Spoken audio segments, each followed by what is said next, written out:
morning, everyone. Good morning, Mr. Pottinger. So good to see you. Here are your directions for Part B of the Chapter 2 test.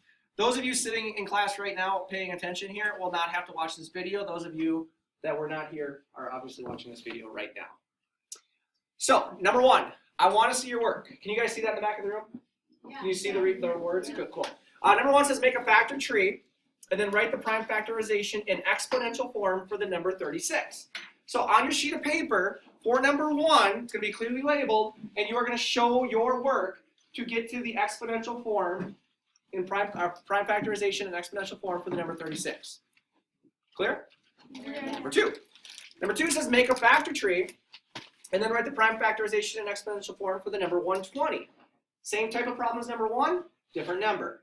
Clear? Yeah. Cool. Number three, which you're going to clearly label on your paper. It says using a factor tree or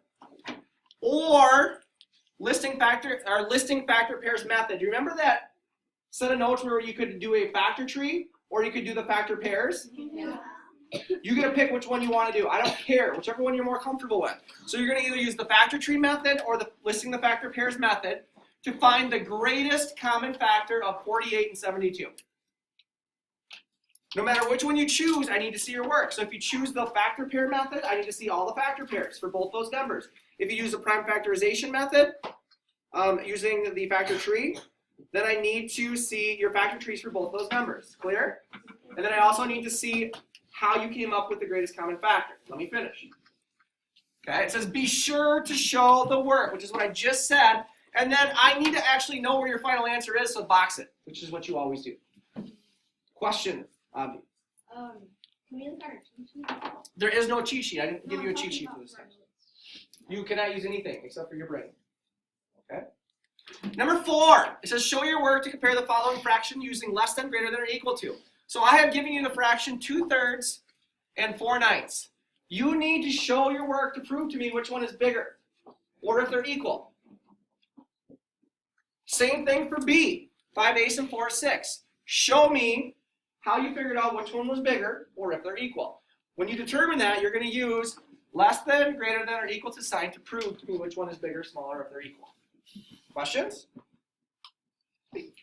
And number five, you have a whole bunch of fractions. All of them have different denominators. Show me your work to prove to me how you put them in order from least to greatest. So there are your fractions. Right here. You need to put them in order from least to greatest, but you need to show me how you figured that out. You may not just say, well, I just knew Mr. Pottinger. That's great if you know. Show me how you would do it if you didn't know. Questions on that? Questions in general about the whole test? To review then. No questions, right? I don't see any hands up in there.